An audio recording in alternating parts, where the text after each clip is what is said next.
Bendecida mañana, iglesia, ¿cómo le va? Que tenga muy buenos días, que el Señor realmente le quiera bendecir. Quiero contarle que esta sea una mañana, el deseo es que esta sea una mañana de esperanza. ¿Mm? Me parece que el Señor nos está hablando. Este es nuestro culto número 39. Quiero decirle que cada domingo nos encontramos a las 10 de la mañana. Los lunes y los viernes tenemos nuestra reunión de oración. Los lunes tenemos nuestro ayuno congregacional. Todos los lunes esta iglesia comenzó así. El martes usted recibe, aquellos que están en el grupo de la iglesia, que son miembros de la iglesia, el valor de vida. El miércoles tenemos nuestro estudio bíblico, el jueves tenemos nuestro devocional elegido. Los viernes nuevamente a las 7 de la mañana estamos orando. Y los sábados tenemos nuestra escuela dominical, nuestra reunión de adolescentes, y ahí por la noche de adolescentes y jóvenes. Quiero decirle que mañana, el quinto lunes, vamos a estar dando gracias a Dios y vamos a estar ayunando en gratitud. Mañana, este es el texto que nos convoca, Colosenses 4:2, dedíquense a la oración, perseveren en ella con agradecimiento. Mañana ayunamos en gratitud por todo lo que el Señor nos dio. Mire, quiero decirle, si usted se conecta por primera vez, que hemos venido hablando durante muchos domingos de la vida de Josué. Hablamos de que Josué servía en temor y en humildad. Josué servía haciendo memoria. Josué servía en confianza. Josué servía pese a las caídas. Josué servía logrando conquistas. Josué servía adorando, en comunión, obedeciendo y dándole la exclusividad al Padre. En verdad, es maravilloso todo lo que hemos analizado y visto en la vida de Josué. Pero cuando se baja la cortina de la vida de Josué, se levanta la cortina de los jueces y todo vuelve para atrás. Quiero decirle que no hay periodo en la Biblia en donde el pueblo haya sido más fiel, aún más fiel que en la época de Moisés que en el tiempo de Josué. No se recuerda un periodo histórico en la historia del pueblo de Israel, en el periodo del pueblo de Dios en general, donde el pueblo haya permanecido tan fiel. Se ve que Josué era muy fiel y se ve que así se lo veía. Pero hemos titulado en esta mañana al mensaje Tiempos de Apostasía. Claro, asusta un poquito. Yo quiero contarle a usted, si me acompaña, que vamos a centrarnos en esta mañana en el libro de Jueces, capítulo 2, a partir del verso 6. Jueces 2, verso 6, que dice así. Y comienza con la muerte de Moisés, de Josué. Porque ya Josué había despedido al pueblo y los hijos de Israel se habían ido cada uno a su heredad para poseerla. Y el pueblo había servido a Jehová todo el tiempo de Josué y todo el tiempo a los ancianos que sobrevivieron a Josué, los cuales habían visto todas las grandes obras de Jehová, que él había hecho por Israel. Pero murió Josué, hijo de un siervo de Jehová, siendo de 110 años. Y lo sepultaron en su heredad en Timat-Sera, en el monte Efraín, al norte del monte de Gaz. Y toda aquella generación también fue reunida a sus padres, y se levantó después de ellos otra generación que no conocía a Jehová ni la obra que él había hecho. Qué terrible, porque sigue diciendo su palabra. Después los hijos de Israel, al no conocerlo, hicieron lo malo ante los ojos de Jehová y sirvieron a los Baales. Dejaron a Jehová, el Dios de sus padres, que los había sacado de tierra de Egipto, y se fueron tras otros dioses. Los dioses de los pueblos que estaban a sus alrededores, a los cuales adoraron y provocaron a ir a Jehová. Y dejaron a Jehová y adoraron a Baal y a Astarot, y se encendió contra Israel el furor de Jehová, el cual los entregó en manos de robadores que los despojaron y los vendió en manos de sus enemigos, y no pudieron ya hacer frente a sus enemigos. Yo no sé si alguien en esta mañana necesita esperanza, como escuchábamos, porque no está pudiendo hacer frente con sus enemigos. Tenga cuidado, porque no toda oposición es satánica. Hay oposición que es divina. Cuando usted se corre de los planes de Dios, empieza a tener una oposición espiritual de parte de Dios. Por donde quiera que salían, la mano de Jehová estaba con ellos para mal, como Jehová había dicho y como Jehová se lo había jurado, y tuvieron gran aflicción.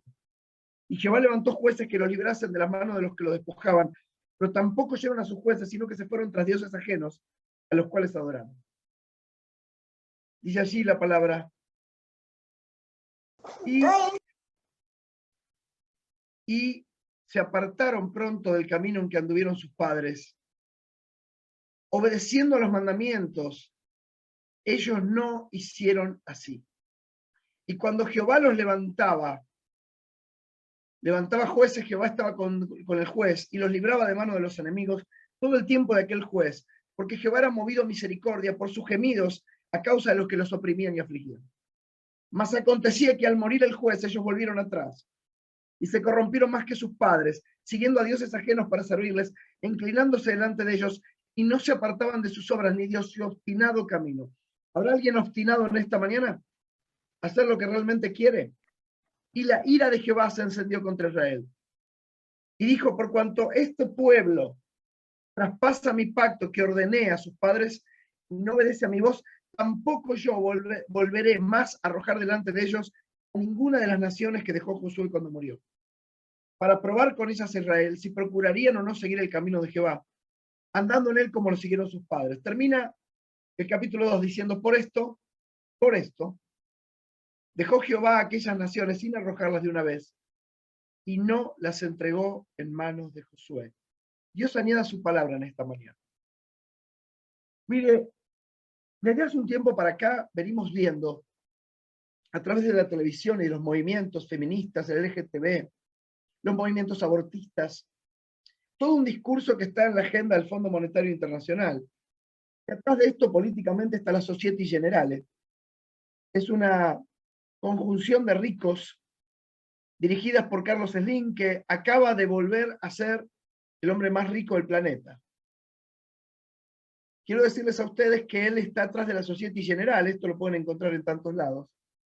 Cuando me toca hablar de últimos tiempos y cuando me toca hablar de ideología de género, ellos quieren una sociedad mucho más chica, ellos quieren una sociedad que consuma mucho, que no gaste en otras cosas. Por eso la apertura a la LGTB, porque el homosexual consume mucho. Cuando usted habla y encuentra documentos de la Society Generale, se da cuenta que el aborto, el control de natalidad está dirigido a esto. En el fondo todo es un tema de plata.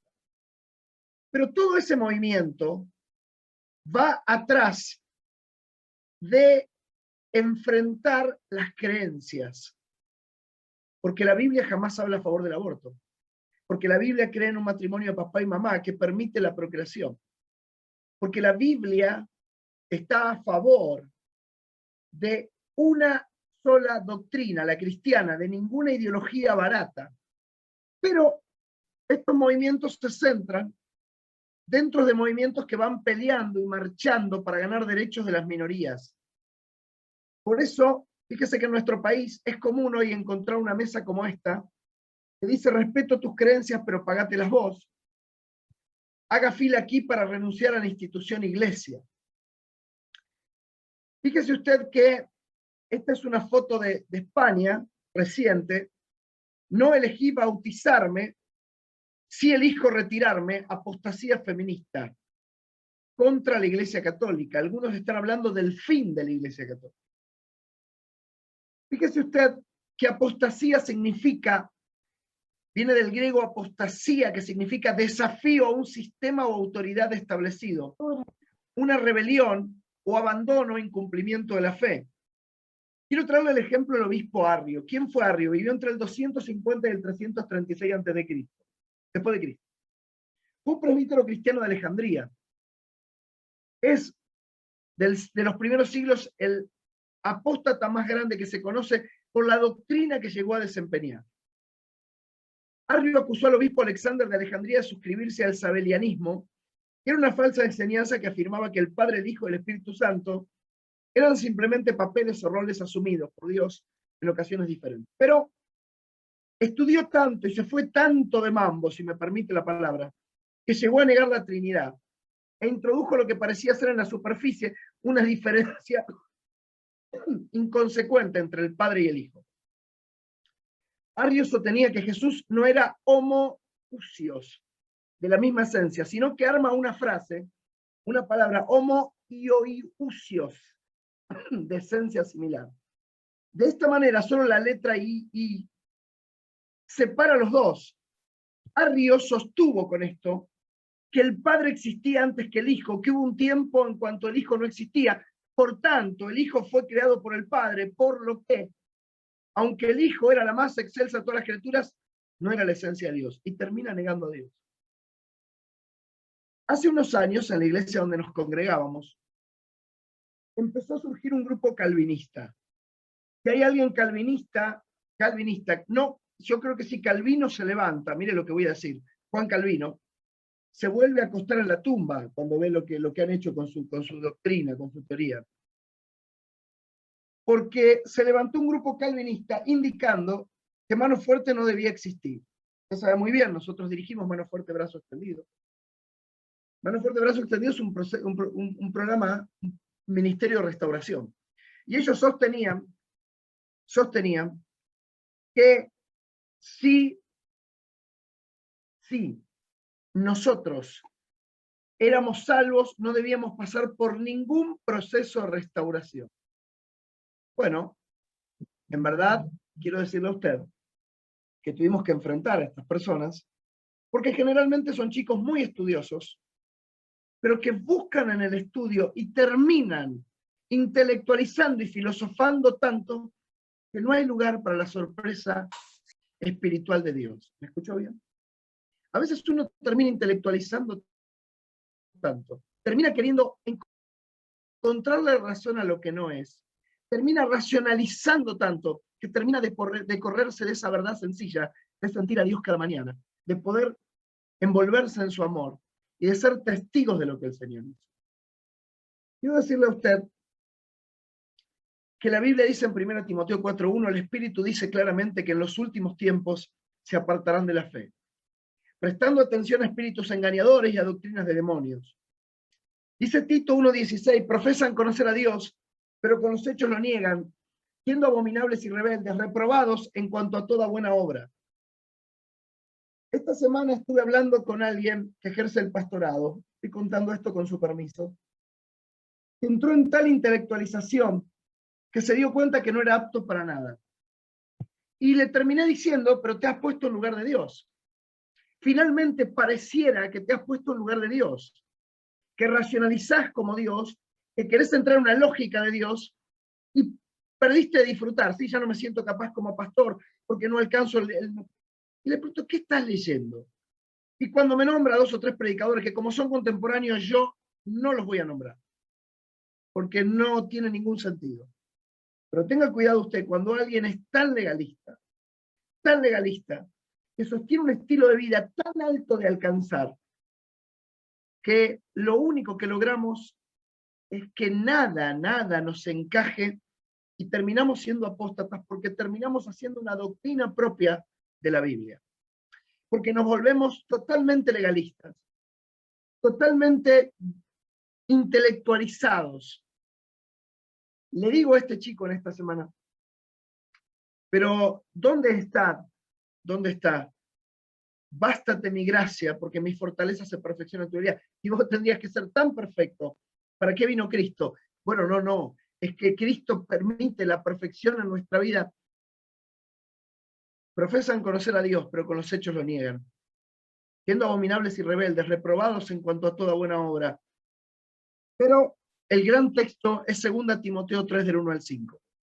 También debes saber esto, que en los postreros días vendrán tiempos peligrosos, porque habrá hombres amadores de sí mismos, de sus conceptos, de lo que piensan, de lo que dicen, avaros, vanagloriosos, soberbios, blasfemos, desobedientes a los padres, ingratos, impíos, sin afecto natural, implacables, calumniadores, intemperantes, crueles, aborrecedores de lo bueno, traidores impetuosos, infatuados, amadores de los deleites más que de Dios, que tendrán apariencia de piedad, pero negarán la eficacia de ella.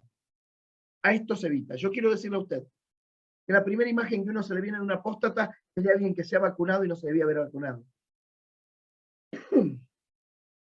El jefe de los fiscales de la Argentina, el señor Eduardo Zanini, no solo se vacunó por izquierda, no solo se vacunó diciendo que era personal de la salud, sino que además dijo que estuvo muy bien lo que hizo. Uno empieza a pensar en esas personas, pero no, esas personas no tienen la luz de Cristo. Cuando estamos hablando de apostasía, estamos hablando de personas que dicen vivir la vida cristiana, pero vivir cualquier vida. Que dicen ejercer la piedad, pero su vida no tiene nada de piedad. Hermanos míos, los apóstatas caminan entre las iglesias. Hermanos míos, los apóstatas siempre quieren tener razón. Hermanos míos, los apóstatas quieren vivir de cualquier manera, sin ningún límite y sin ninguna santidad, y tener lugares de servicio, lugares de liderazgo, y son arrogantes y quieren. ¿Qué distinto es? Cuando usted ve una persona en humildad que no se siente capaz ni digna, quiero decirle algo. La mayoría del equipo de liderazgo de Senda de Vida no quería aceptar ser líder de célula porque venía descalificado. Cuando uno ve a alguien que busca servicio, y busca hacer, y busca hacer, y busca hacer, y busca hacer, a mí me preocupa. Sépame perdonar, pero este pastor es tremendamente humilde en esto. Porque mi vida fue totalmente desbordada por el hacer. Cada vez que hice, sin saber a dónde iba, la vida perdió eficacia. El Señor perdió poder en mí. Yo perdí unción. Entonces quiero decirle en esta mañana que los apóstatas son los que abandonan la fe, pero no la profesión externa del cristianismo. Son los que caminan en la iglesia. Son los que a veces levantan las manos, los que a veces adoran, pero cuando uno ve profundamente su corazón, no hay una vida de santidad, no hay una vida de profundidad, no hay una vida de intimidad. Tiempos de apostasía. Yo me centro en Jueces capítulo 2 y encuentro las claves para ubicar un apóstata. ¿Cómo uno llega a ser un apóstata? ¿Cómo una persona que sirvió a Dios, tuvo devoción por Dios, que se encontró con Dios, que se sorprendió con Dios, en la sangre de Cristo que pasó por su vida, en algún momento determinado niega la fe como la Biblia lo marca? ¿Qué pasó? Bueno, hay algunas claves que nos da el libro de Jueces. ¿Me permite? En primer lugar, Jueces 2:10. Y toda aquella generación también fue reunida con sus padres. Y se levantó después de ella otra generación que no conocía a Jehová, ni la obra que él había hecho por Israel. La primera clave para la apostasía, para negar lo que Dios es, comienza cuando se levantan aquellos que no conocen la obra de Dios ni lo que Dios ha hecho. Empieza con la falta de reconocimiento. Por eso me encantan los testimonios, para que podamos recordar lo que Dios hizo en nuestra vida. Yo le dije a usted que cuando me toca estar en una iglesia grande y me pregunta algún pastor qué consejo le daría, lo paro delante de la iglesia y le pregunto, ya estamos casi, nos falta, mire, un flyer para acá atrás y estamos empezando, te lo adelanto, los vivos con pastores. Ya hay 7 pastores que nos dijeron que sí, pastores tremendos en la Argentina. Ernesto Nani, el pastor de la iglesia más grande en Mendoza, el pastor de la iglesia más grande en San Nicolás. Estamos ahí negociando con Osvaldo Carníbal. Estamos buscando que usted escuche las historias de pastores, cómo les llevó levantar una iglesia, cómo fue poner una carpa, cómo fue levantar un templo en medio de los piedrazos, cómo fue juntar plata por plata para levantar los muros de lo que hoy es el templo. Porque cuando usted no le cuenta a la generación que viene lo que es reconocer a Dios desde la base, todo empieza por una falta de reconocimiento. Dice la Biblia que después de esa generación de Josué se levantó otra generación que no conocía lo que Dios hizo. Esta semana, pensando en el mensaje, tuve una discusión no menor con mis 2 hijos. Voy a serle totalmente honesto, en un momento me saqué, pero como en esta casa se pide perdón, los mandé a hacer algo que lo hicieron por la mitad. Le diría que hicieron 1/4 de lo que les pedí. Y cuando fui y me encontré con lo que habían hecho, me salió el turco de adentro. Yo de Tano, vengo de la familia de mamá, pero usted sabe lo que es ver un turco enojado, sin turbante, ¿eh? Y me salió el turco de adentro. Pobres los dos, cuando yo me enojo, no grito, hablo fuerte. Pero luego nos pedimos disculpas, pero les expliqué que mamá y papá vivían en un 2x2. Nosotros cuando nos casamos vivíamos en un monoambiente. Usted viene a mi casa hoy, es una casa de 2 pisos, pero nosotros vivíamos en un monoambiente. Cuando recibíamos gente, salíamos del baño cambiado. Bueno, uno sale del baño cambiado, pero cuando uno está con su esposa y hay otra habitación, usted puede salir del baño a la cocina en paños menores. Bueno, nosotros no podíamos hacerlo porque todo era una sola casita. Yo quiero decirle a usted, esta semana le conté a mis hijos cómo había sido nuestra casa, cómo la habíamos edificado, cómo había costado peso por peso, que cuando uno no reconoce la mano de Dios y cómo Dios nos fue dando, empezamos a corrernos de Dios. Por algo el Señor nos pidió que le recordemos. El domingo que viene vamos a tener cena del Señor. Cada cena del Señor es un memorial de lo que Dios hizo en nuestra vida. Cuando usted parte el pan, es figura del cuerpo que se partió por usted y por mí. Y cuando usted pasa la copa, es figura de la sangre de ese vino que se derramó por usted y por mí. La memoria, el reconocimiento, es parte de la vida íntima de un cristiano. ¿Cuánto hace, iglesia? Usted no se arrodilla y dice, Señor, estoy. Gracias por lo que hiciste en esta semana. Mire, estos son tiempos muy duros. Nosotros salimos del segundo COVID. Usted verá la tos que nos quedó. Pero yo no puedo decir que no he visto la mano de Dios aún en la enfermedad. Esta semana, usted sabe que mi suegro sigue internado. Llamó una terapista para decir que la cosa andaba mal. Bueno, una falsa alarma, nos preocupamos. Pero ¿sabe qué? El Señor está al control. Yo no puedo decirle a usted que cada vez que lo reconozco a Dios, el Señor no abre la puerta a los cielos. El Señor necesita rodillas que le reconozcan. Pero en segundo lugar, la apostasía viene porque dice Jueces 2:11. Después los hijos de Israel hicieron lo malo ante los ojos de Jehová y sirvieron a los Baales. Hicieron. Cuando uno empieza a dejar de reconocer, viene la segunda parte. Viene la falta de conducta. Yo empiezo a hacer lo que quiero. Yo hago lo que se me canta, porque sencillamente hago. Y el gran problema viene por el hacer. Por eso el Señor dice que nos hizo hijos, para que luego hagamos según lo que Él nos hizo. Somos hijos para poder hacer como hijos. Pero claro, yo levanto mi casa, yo levanto mi empresa, yo levanto y yo levanto, y yo me levanto cualquier hora el domingo en el culto, y son pavadas. Y yo puedo conectarme al lunes discipulado, pero no me conecto. Y yo puedo ayunar, pero viste, ¿qué onda? La verdad que esto del ayuno. Y empezamos a decir pavadas. Yo escuché a algunos, bueno, viste, pero ¿y cómo hago? Ayuné, hermano. No tenés ninguna obligación de ayunar. Quédate tranquilo. Pero cuando veas la bendición que Dios abre con su mano cuando alguien se humilla, cuando alguien le reconoce y cuando alguien camina en pos de Dios, te vas a querer agarrar la cabeza. Esta semana mi esposa visitó a alguien, un matrimonio, que se unió a nosotros hace un tiempo. Y ella le decía, yo no entendía una vida cristiana de esta manera, pero el Señor abrió la puerta de los cielos como nunca. Podemos diezmar, podemos ofrendar, porque estamos viendo el fruto de lo que el Señor hizo. Pero nos paramos en otro lugar, comenzamos a ayunar, comenzamos a orar, comenzamos a priorizar a Dios. Es tan ínfimo como uno se va corriendo.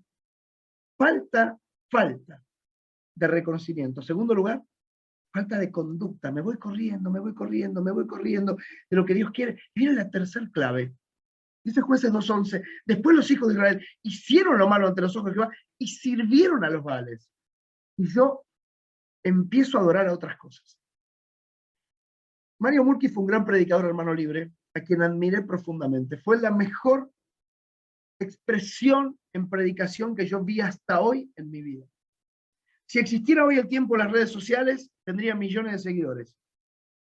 Salió de su Santiago del Estero natal y predicó el mundo 5 veces por el mundo. Murió en Santiago del Estero. El Instituto Bíblico, la escuela llevan su nombre. Mario Mulkey fue un hombre tan maravilloso y él siempre decía, ¿por qué amamos más la dádiva que el dador? ¿Por qué no vine a la reunión? No, porque mi hijo no tenía tosecita. Está muy bien, cuídelo, lo guarda. Abríguelo fuerte porque el lunes lo lleva a la escuela y vaya a la iglesia. Y si la iglesia no tiene estufa, después vemos. Pero no ame mucho más la dádiva que el don. Hay muchas personas que no pueden servir porque en primer lugar no está la adoración a Dios en su vida, sino que está la adoración a otras cosas. Quiero preguntarle a usted, ¿por qué yo me tengo que levantar temprano, orar por la reunión y usted no puede hacerlo? ¿Yo soy el pastor? Hoy me mandó un mensaje a alguien que está conectado con nosotros esta mañana. Hola, hoy hay culto, sí, claro. Estamos a punto de comenzar. Me pone, claro, vos estás, ¿no? Claro, vos sos el pastor. Y sí, sería terrible que yo no esté, ¿se imagina? Pero hay algunos que son zafadeli. 10 minutitos antes me levanté, prende la cámara, dale. Yo quiero decirle en esta mañana, tenga a Dios en primer lugar, levántese en familia para el culto. Haga el culto familiar. Abra la Biblia en su casa. Charle con su familia. Métase en la célula. Usted comparte asados con los compañeros de trabajo. Bueno, espero que en este tiempo no, pues si no lo van a denunciar. Pero usted va a la fiesta de fin de año. No puede faltar el culto. ¿Qué lugar ocupa Dios en su vida? Porque ellos empezaron a correrse y a correrse, dejaron de reconocerlo a Dios, dejaron de caminar como debían caminar y empezaron a adorar a otras cosas. Que el trabajo no esté en primer lugar, que el dinero no esté en primer lugar, que su estudio no esté en primer lugar. Mire, yo estudié, permítame, tengo algunos logros en mi vida y algunas cosas a las que me enorgullezco. Yo estudié periodismo, psicología social, psicología clínica, estudié coach, estudié avicultura.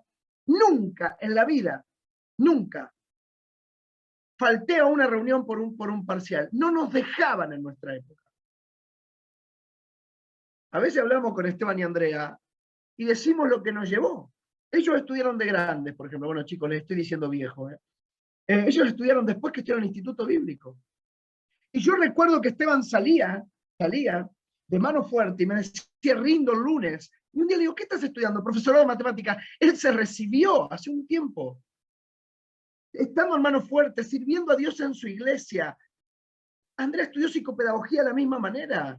Ahora estamos viendo si nos dan las equivalencias para el Instituto Bíblico, para traer el Instituto Bíblico a la iglesia, el IET. Hermanos míos, el Señor tiene que estar en primer lugar pese a todo. Yo me enorgullezco de tener amigos, copastores, que pusieron a Dios en primer lugar, pese a lo que hicieron, pese a lo que estudiaron. ¿Y por casa cómo andamos? ¿A quién adoro yo en este tiempo? Estoy chafando, me conecto así que va, o el culto es parte de mi vida. Acá no hay que decir a los chicos levántense, se levantan solos. No sé cómo van a seguir en su vida, porque oramos por ellos. No se levantan solos, porque acá nunca hizo falta decirle vamos a la iglesia. Saben que la iglesia es parte de su vida y que luego ellos van a tener que elegir. Ahora, yo conozco personas de 20, 25, 30 años que hacen doble vida y no se lo pueden decir a sus padres porque si no papá se muere. En la intimidad de su corazón.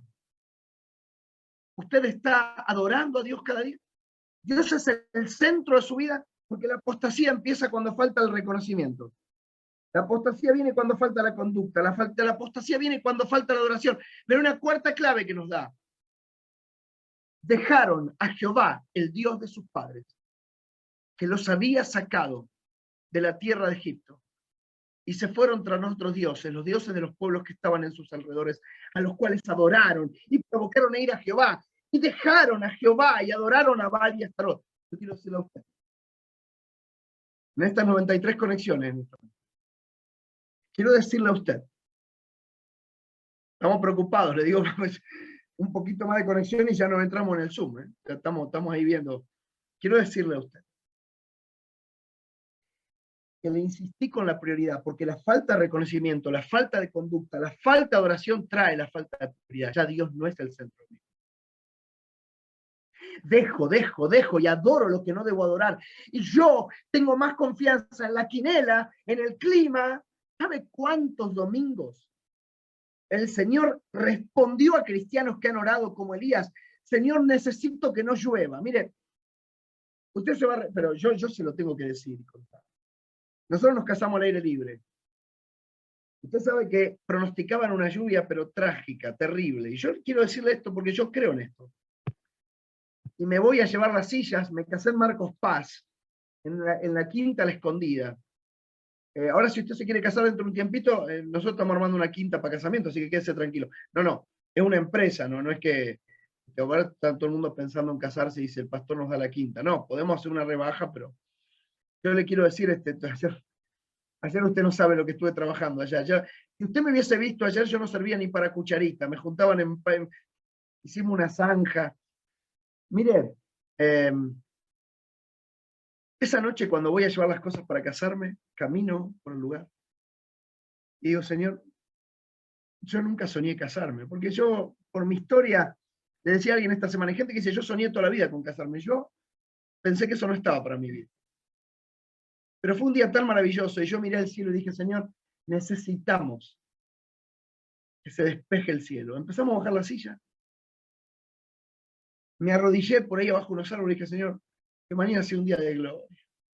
Usted no me puede creer, pero el pronóstico de lluvia empezaron a salirse las nubes. Yo ya veo que ahora todo el mundo empieza a clamar por el clima.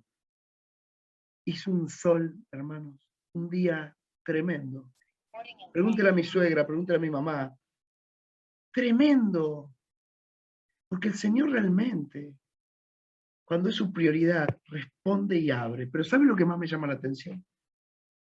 Lo que le sucede a Dios cuando yo no le reconozco, cuando yo no tengo conducta, cuando yo no le adoro y cuando yo no le priorizo. Voy rapidito y quiero decirle a usted que pasa lo siguiente. Vienen consecuencias espirituales. Cuando yo tengo falta de reconocimiento, cuando yo tengo falta de conducta, cuando yo tengo falta de adoración, cuando yo tengo falta de prioridad, dice, y se encendió contra Israel el furor de Jehová, el cual los entregó en manos de robadores que los despojaron y los vendió en manos de sus enemigos y no pudieron hacer frente a sus enemigos. Por donde quiera que salían, la mano de Jehová estaba contra ellos para mal, como Jehová había dicho y como Jehová se lo había jurado, y tuvieron gran aflicción. Dios se enciende en ira. No se me enoje, pero Dios se enoja. No se me enoje, pero Dios se para de mano. Cuando usted lo deja a Dios y lo abandona y empieza a hablar cualquier cosa y a hacer cualquier cosa y a decir cualquier cosa y a caminar de cualquier manera, y se enoja cuando Dios le pide que no se enoje. Y se llena de bronca cuando Dios le pide que no se llene de bronca. Y la venganza es suya de muchas cosas cuando la venganza es del Señor. Y cuando usted se agarra de su trabajo, y cuando usted hace y hace y usted gasta además, y usted no tiene contentamiento, usted vive cualquier vida, el Señor se enciende en mí. Pastor, ore por mis deudas. ¿Quién se endeudó? Bueno, el Señor te va a ayudar, pero no te endeudes más, querido. Pastor, ore por mi matrimonio, porque la verdad que cuando me saco le grito a mi mujer. El Señor te va a ayudar, pero no te va a controlar a vos, vos te tenés que controlar. Te va a dar la fortaleza para que. Pastor, ore por nosotros, porque la verdad, yo soy celoso, celosa. Esto es clásico. No sabemos cómo abordar este tema. Los matrimonios jóvenes, quiero aclarar esto porque alguno va a pensar que, porque los que nos consultan no saben que los otros nos consultan. Oiga, yo acá de los celos podría hablar horas, pero no sea inseguro. Confíe que la persona que el Señor le dio lo va a amar. Y si comete algún error o es medio sátrapa, mire, sacúdase el polvo de los pies, después lo hablamos. Pero no, nadie puede agredirse por celos. La inseguridad es la base de los celos. Ricardo Arjona dice en una canción, permítanme, me enseñaste que los celos son traviesos, que es mitad falta de seso y mitad inseguridad, solo para entendidos. Me encantaría que eso esté en un proverbio, che. ¿Qué le parece? Por eso digo yo que Ricardo Arjona no es un bibliólogo, es un vidólogo. Mira la cara de algunos. Vidólogo. Dios se enciende en ira. Tenga cuidado, porque el Señor se enciende en ira. Y que se estrellan los matrimonios, y se me estrellan las finanzas, y se me estrella mi casa, y se me estrella el servicio, y se me estrella la confianza, porque el Señor se enciende en ira. Ay, no, pastor, en esta mañana, no, nos encanta hablar de un Dios de misericordia y gracia, pero no nos gusta hablar de un Dios de orden. Cuando usted se corre y hace cualquier vida, el Señor se enciende en ira, porque quiere que usted camine como Él quiere, no como usted. Lo dice la Biblia, por donde quiera que salía, la mano de Jehová estaba contra ellos, no con ellos. Quiero que usted lea toda la Biblia. Ay, la mano del Señor, hermanito, me va a acompañar, la mano del Señor. No, la mano del Señor a veces se vuelve en contra. Como Jehová había dicho y como Jehová se lo había jurado, y tuvieron gran aflicción. quiero decirle que la mano de Dios se vuelve en contra. No solo Dios se enciende en ira, sino que dice la Biblia que la mano de Dios se vuelve en contra. Por eso estos tiempos son tiempos de intimidad, de confianza con Dios. Tampoco volveré más a arrojar de delante de ellos ninguna de las naciones que dejó Josué cuando murió, para probar con ellas a Israel si procurarían o no seguir el camino de Jehová, andando. ¿Qué quiere decir esto? Que el Señor prueba el actuar de su pueblo. El Señor te da riqueza para ver cómo funciona. El Señor te da una granja para ver si lo priorizas. El Señor te da un auto para ver cómo lo usás. El Señor te da una casa para ver a quién recibís. El Señor te da palabra para ver cómo predicas. El Señor te da unción para ver cómo enseñás. El Señor te da don de presidencia para ver cómo liderás.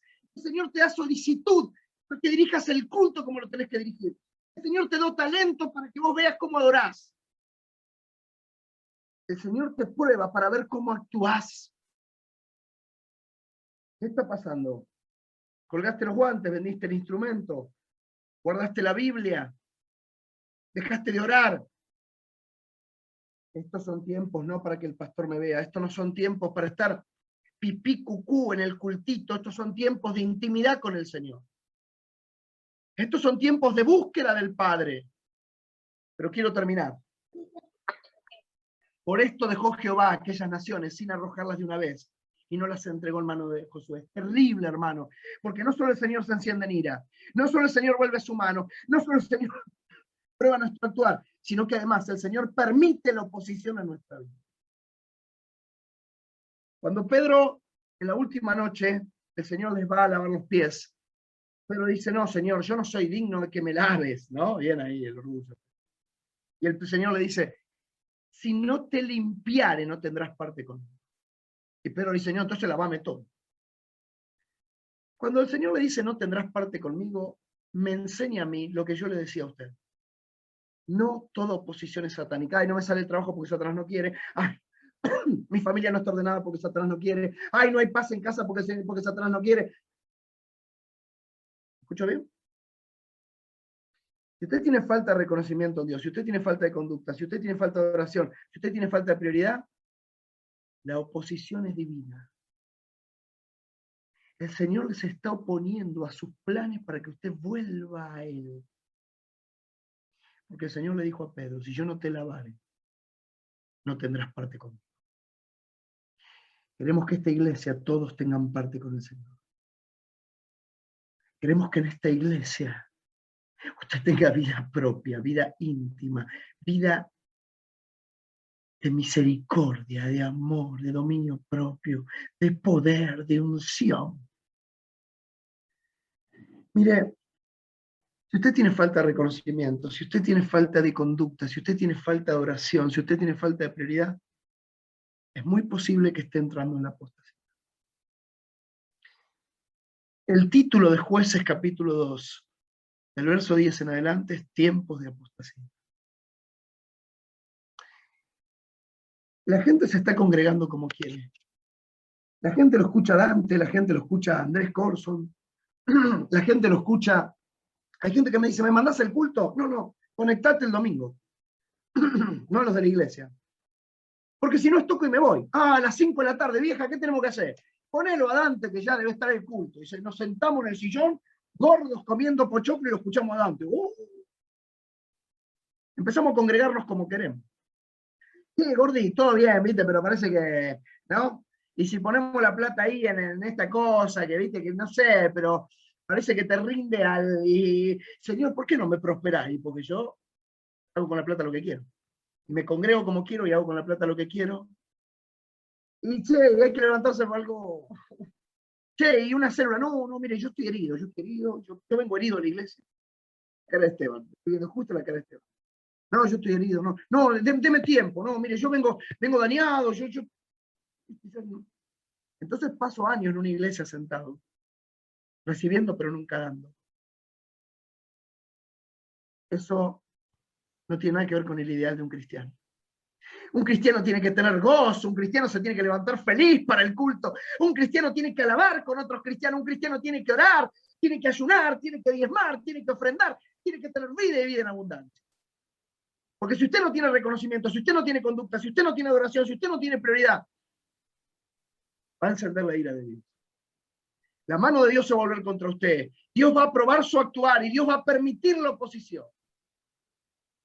Quiero decirle a usted, cuando yo estuve peleando tanto a mi carne, yo pasaba noches de rodillas pidiéndole al Señor que me libere de la presión sexual. Cuando alguien viene y me dice, no, pero bueno, pero miro mujeres, pero bueno, pero mire, pastor, la verdad, bueno, se me escapó. Mirá, hijo, yo no tenía tiempo para que se me escape nada. O era santo o era cualquier cosa. Un cachito que me corría. Y recuerdo esas noches de rodillas, no tienen por qué ser iguales. Con un cassette, como siempre le cuento. El cassette de Tú y Yo, año 93, salió, algunos no habían nacido acá. Y yo me ponía a rodillas y escuchaba de gloria en gloria te veo, cuanto más te conozco quiero saber de ti. Mi Dios, cuán buen alfarero, quebrántame, transfórmame. Noches de dolor, noches de angustia, noches de decir, Señor, tengo ganas de pecar, necesito que entres a mi vida. Me convertía 100.000 veces, todas las noches me convertía. ¿Sabes por qué?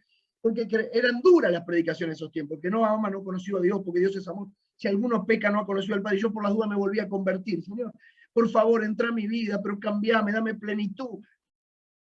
Hasta que un día vino la libertad. Hasta que un día vino la libertad y yo empecé a caminar en victoria. Pero en ese tiempo llegó a mi vida un librito muy chiquitito. Y admiré a ese hombre hasta el día de hoy. Sencillamente a Martín Lutero. Martín Lutero era un monje católico. Y como tenía tanta presión de la carne, tanta presión, él decía, la religión no me sirve. Hago y hago y hago. Y Martín Lutero toma la decisión cumbre en su vida. Antes de las 75 tesis, antes que lo echen de la Iglesia Católica, antes que haga la reforma, Martín Lutero decidió internarse en un convento, era un monje católico, y decidió encerrarse en una celda, porque no podía con su carne y con su debilidad. Cuando Martín Lutero está encerrado en esa celda mohosa para buscar a Dios y para encontrar a Dios, Martín Lutero descubre que la vida cristiana no era por el hacer, sino el por el ser en Dios. Y Martín Lutero descubre que el Señor era un Dios de intimidad, no de religión. Y Martín Lutero descubre que el Señor era un Dios de oración, no de grito. Que el Señor era un Dios de consolación en la intimidad, porque el Espíritu Santo iba llenando sus lugares vacíos y él empieza a lograr la victoria hacia su carne con la plenitud del Espíritu. Pero si yo no le reconozco a él, si yo no tengo la conducta que tengo que tener, si yo no le adoro a él y lo tengo en primer lugar, en la prioridad, voy a desatar su ira. Mi vida va a ir para atrás, no para adelante. Hermanos míos, en esta mañana, que sea una mañana suya con el Señor. Si algo nos emociona en este tiempo, es que gente que no vivía a Dios como lo tenía que vivir, lo empiece a vivir de esa manera maravillosa. Mire, yo nunca me sentí digno de ser pastor de nadie, pero el Señor en este tiempo me está quebrando como nunca. Me está enseñando a depender de Él. Estoy tomando decisiones como nunca al ladito de Él, decisiones que tomaba yo. Yo espero que a usted le pase lo mismo. Porque yo no puedo pararme ante usted cada domingo siendo el pastor de esta iglesia y dejando que mi vida en muchas cosas haga agua. Necesitamos una iglesia poderosa. Usted no necesitaría ni el líder de célula, ni necesitaría el pastor. Si usted tuviera la intimidad con Dios, yo invito en este domingo a que usted pueda volver a la esencia de Dios. Porque dice Judas 20 y 21, ustedes en cambio, queridos hermanos, manténganse en el amor de Dios, edificándose sobre la base de su santísima fe y orando en el Espíritu Santo, mientras esperan que nuestro Señor Jesucristo, en su misericordia, les conceda vida eterna. Manténganse, hermanos, en el amor de Dios, en la base de su santísima fe, orando en el Espíritu Santo, mientras esperan que el Señor Jesús, en su misericordia, llegue la vida eterna.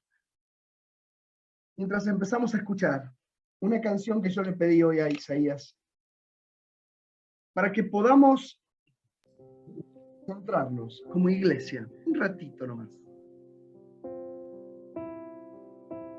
Quiero que usted, en la intimidad de su corazón, pueda entender que en estos tiempos hay que mantenerse centrado en Jesús. Que Él sea el centro y la esperanza de su vida. Que usted mantenga la conducta y su accionar en adoración y en prioridad. Si actuamos de esa manera, el Padre va a actuar a nuestro favor y no va a haber oposición que se nos levante. Anda con mucha oposición, iglesia. Anda con mucha resistencia. Cierre sus ojos ahí donde usted está. Antes que cantemos esta maravillosa canción, que es muy sencilla. La hicieron en Guatemala. La hizo el gran adorador Julio Melgar para consagrar su iglesia. Y cuando consagró su iglesia, presentaron esta canción. Recorrió el planeta, que se tradujo a varios idiomas, que dice solamente: el centro de mi vida es Jesús. Pero yo quiero que usted cierre sus ojos. Y ahí donde usted esté, si usted quiere, agarre la mano del que tiene al lado y dígale: Señor, estos son tiempos difíciles. Jamás el mundo estuvo encerrado. Jamás el mundo tuvo tantas adicciones. Jamás el mundo tuvo tanta taladurez. Jamás el mundo te negó tanto. Jamás el mundo tuvo tantos movimientos en tu contra. Jamás el mundo tuvo tanta apostasía. Pero en esta mañana, en mi casa, en mi hogar, junto a mi esposa, mis hijos o en la soledad de mi hogar, donde no hay ninguna soledad porque vos estás presente, yo quiero reconocerte en esta mañana como el hacedor de mi vida. Quiero reconocerte en esta mañana como mi Padre Celestial, mejor que todo terrenal. Quiero declararte mi intimidad contigo. Quiero declararte que quiero caminar como vos querés que camine. Quiero en esta mañana adorarte como nadie te adora, como nunca te adoré. Quiero que sea la prioridad de mi vida. Señor, que la ira tuya no se desate entre tus hijos. Porque los jueces eran sus hijos. Porque el pueblo de Israel era de él. Pero cuando se corrieron y salieron del ideal que tenían, desataron tu ira. Señor, en esta mañana tu iglesia necesita de tu presencia. Señor, te necesitamos a vos en la debilidad y en el dolor. Señor, en la falta de dominio propio, en la carnalidad, en los celos y en la inseguridad, en nuestra idolatría, en nosotros que priorizamos a veces nuestras casas, nuestros trabajos, en nuestra falta de contentamiento, donde gastamos más de lo que necesitamos.